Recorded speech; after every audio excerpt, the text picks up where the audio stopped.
Hey, it's Movie Time. It's produced by John DeSando. Listen to the full shows and read reviews online at WCBE.org.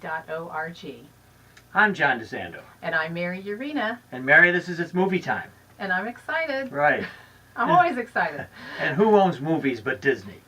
It's hard to think of another company that's been more involved in the history of filmdom than Disney. And they've just merged, I think. They brought Fox into its family. So, how wonderful. So, anyway, that seems kind of appropriate to me because of the merger in Dumbo.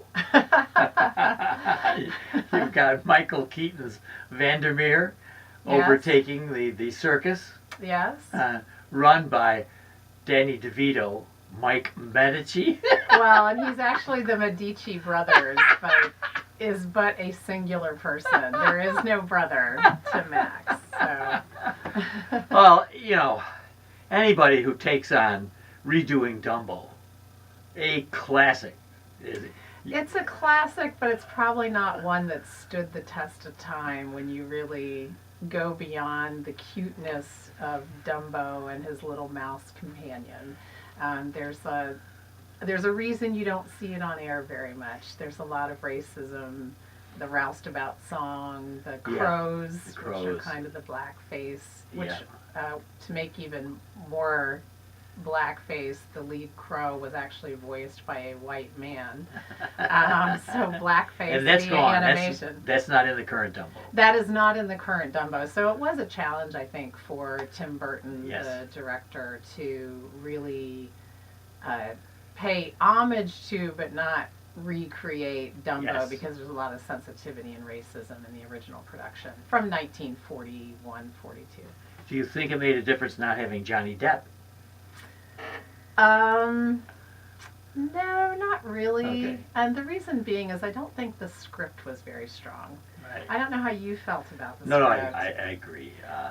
I thought that the whole premise of the script was to, instead of show the perspective from the animal's point of view, which is the animated version of Dumbo, is to show the perspective of this flying elephant from the human reaction point of view. But I think the challenge with the film is that the characters come across as being very flat to me, and there's not a lot of development of them and their backstories, and when you're given glimpses, there's no journey for them to go on towards any resolution. Ultimately, the film ends up focusing on their love of, all the characters' love of Dumbo. Right. But it doesn't, and it comes together at the end that way for a Disney ending, but it doesn't, I don't know, it just kind of fell flat. Well, I think that for me, what illustrating your point would be the Colin Farrell Holt Ferrier character. The one-armed, now he comes back from the war. World War I, by the way, to thank set you. the time. Yep. Not Art Deco, though we get some Art Deco touches. This is about 1919, I think, here, and that's not coming until the end of that decade. But it seems to me, first of all, that Farrell underplays it, and therefore gets away from any kind of, well, Vandermeer, maybe Michael Keaton goes over the top, but maybe, he was born to do that, right? He was actually made to do that. That's his thing. But Farrell's character really fulfills what I think was your prophecy about everything being kind of aimed toward the way the humans react, but these humans are so stereotyped and so flat, and he was the flattest. I really liked, although I'm not sure anybody else did, I liked Eva Green's Colette. Somehow I liked her a lot.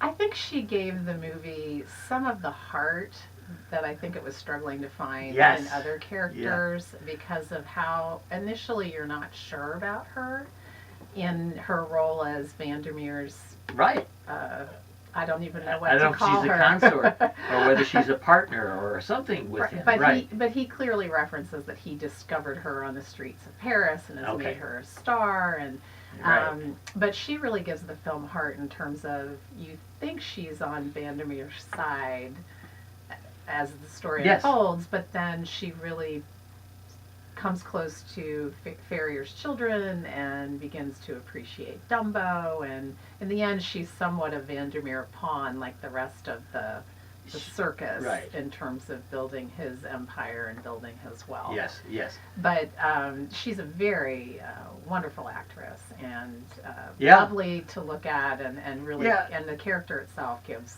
the film its heart. Yeah, and I thought, well, you know, I began to go ho-hum when I saw where her character arc was going, right toward the kids. And she's holding a little kid and saying, okay, I see what's going to happen here. And she is needed, but you're right. You need the heart that she gives that film, very much so.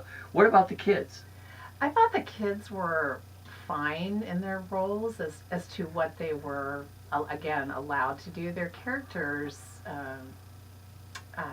you know, they've lost their mother while their father's been away. Oh my gosh, is this a Disney film? I know. And then they come back, and then he comes back. They have a oddly unemotional reunion on the train platform at the beginning of the film. Mary, I think it's oddly unemotional for the kids. And exactly. You know, I just really felt they lost those kids. Those kids were not present. Maybe it goes back to your thesis about a kind of adult-centered.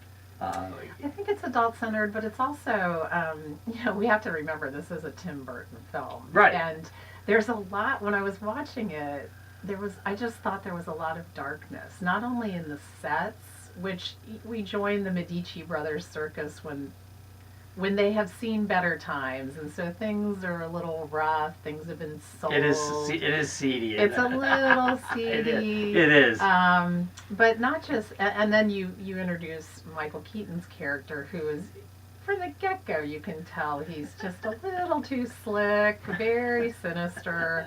And that even continues into what is a phenomenal scene when they enter his circus, which is a permanent structured place, probably a little bit of a criticism of Disneyland. Oh, Dreamland. Dreamland. You're right. You know, and I like the film for that reason. That Disney was poking fun at itself.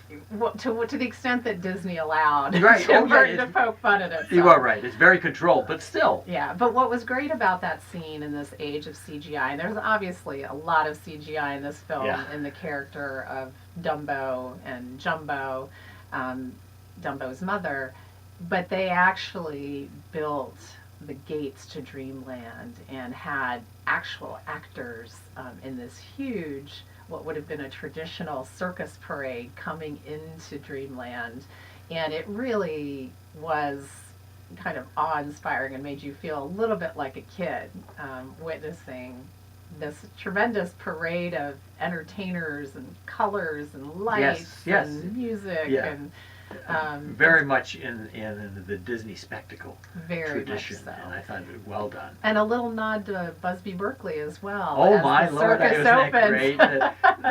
That bird's eye shot of that, of course, it was beautiful. Oh yes. And I liked, but I don't think they at all took advantage of it. I liked Nico Parker as Millie Ferrier, the child, in that playing that nerdy, kind of scientific, geeky kid. Right.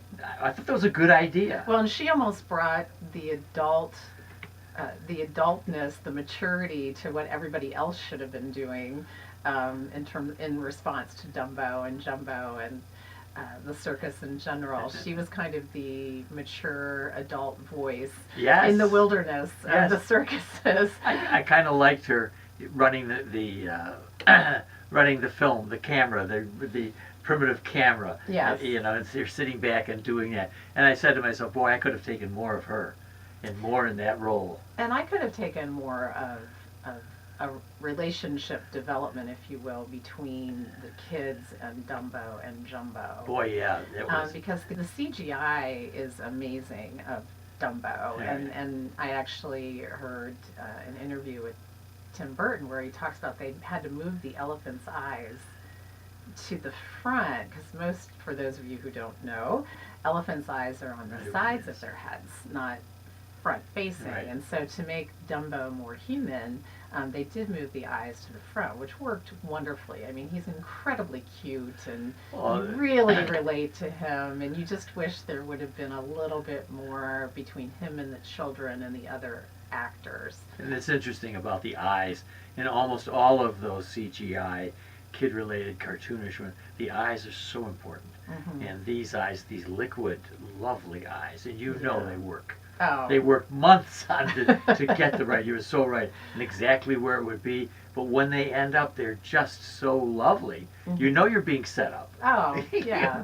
When you look at the eyes and you say, "Okay, I just like that little Dumbo so much," but the development is not there. Yeah, it's just not. Now, Mary, what do you think? We've been talking a lot about people and adults and so on, and less about the animals. Do you think this is a suitable film for kids? Oh, you know, I have to say older children, because the themes of the film are so dark, and they do put Dumbo in repeated peril as they're trying to get him to perform. Right. And in terms of human reaction, in the first performance he has in the circus, there's a row of teenage boys who immediately, instead of being awestruck by a flying elephant, Right. make fun Yes. of the elephant Yes. and throw things at him and actually give him his name. And they're bullies. And Yes. I think, and then on top of that, just some of the more sinister characters like Vandermeer and the dark sets, and there's just a lot of negativity that happens that I think younger children should be guarded against. Okay, good. Yeah. Is that a good way to put it? I think they can see it, but Yeah. a little bit of talking beforehand and certainly afterhand would be. Because what appeals to me about the film is that whole corporate takeover, the whole business of putting on a show. Mm. The business of doing that seems very strong here. It's And tough. that's a very adult theme. Yes, That is not exactly, a children's exactly. theme. That is not a children, but it is an important one for me. And I began thinking, gee, this doesn't have to be a kids' film.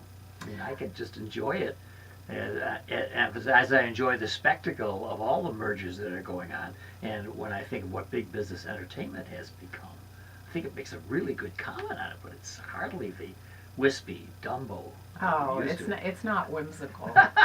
It is not. By too many stretches of Oh. the imagination, and it's got a kind of a very dark thread, not only Yeah. in the sets and the lighting, but in the storylines as well. And I will say that there are some wonderful nods to the original Dumbo, especially through music.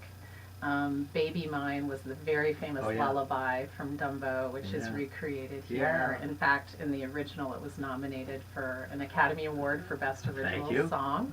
And then there's a nod to the Dance of the Pink Elephants. Oh, yes. Under completely No- different no circumstances. alcohol No or something. alcohol involved. Is it? Yeah, that's right. They do. That's kind of an imaginative sequence. It's a very imaginative Bubbly. sequence, and there's so much wonderful richness to the sets and the costumes from a visual standpoint. It's a wonderful film to watch. All right, Mary Yerina. The film is, should we call it a reimagining of Dumbo? A loose reimagining. It's by Disney. So, Mary, what grade do you dare affix to this Disney product? I am giving it a C. I think it's average. It is, and I'm giving it a B minus, which is not a big endorsement, but we have something interesting going on here. It's just not a typical kid fare thing where you can feel really great about it. But it is Dumbo, and it is Disney. And Dumbo's really cute. All right.